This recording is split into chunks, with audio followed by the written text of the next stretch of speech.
收睇我哋嘅健康節目，我係今日嘅主持人 Dennis。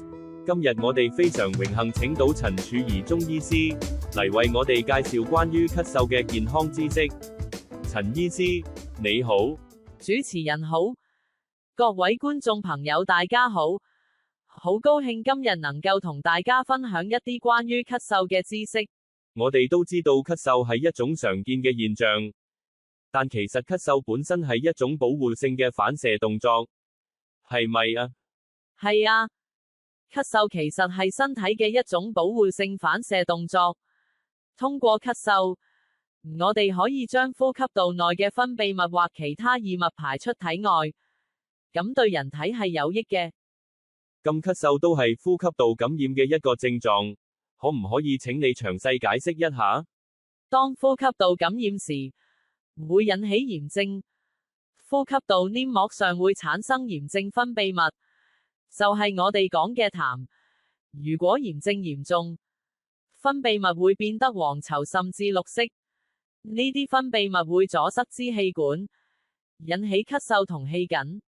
如果喺呢個時候使用鎮咳藥，抑制咳嗽反射，痰液就唔能夠順利排出體外，含有大量細菌或病毒嘅痰液就長時間滯留喺支氣管內，不僅阻礙通氣，仲會延誤病情嘅改善。有常說話，入門聞咳嗽，醫生眉頭皺。咳嗽雖然係常見病，但唔係一醫就好嘅病。有啲人每次患咳嗽，起碼3到4週先好，有啲拖咗半年，咳嗽仲係一直唔好。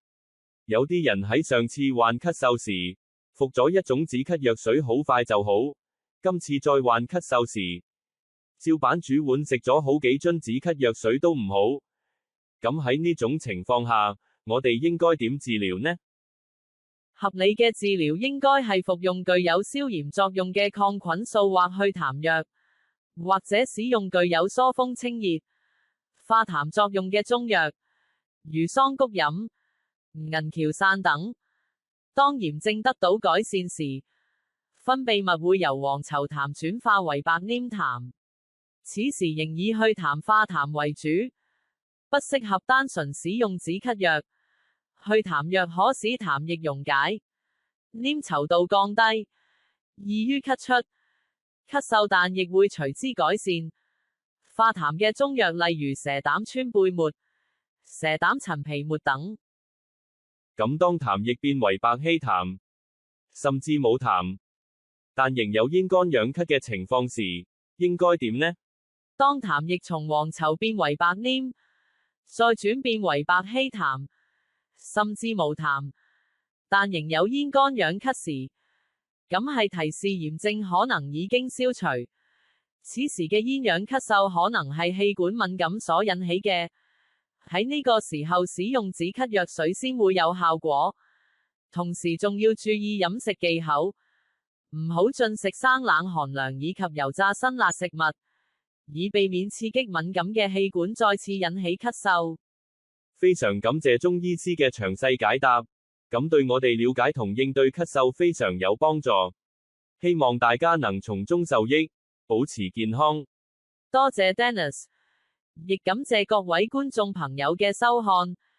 希望大家喺日常生活中多加保健。如果你係第一次嚟呢個頻道嘅話，我想介紹下，陳柱儀係有40多年執業經驗嘅中醫師，同著名電台節目主持。佢喺呢個頻道分享一下佢嘅臨床經驗，尤其係適合澳洲嘅健康知識。如果有興趣就訂閱呢個頻道啦。如果大家對其他嘅題目有興趣嘅話，請喺下面 comment。多謝大家收睇，下次再見。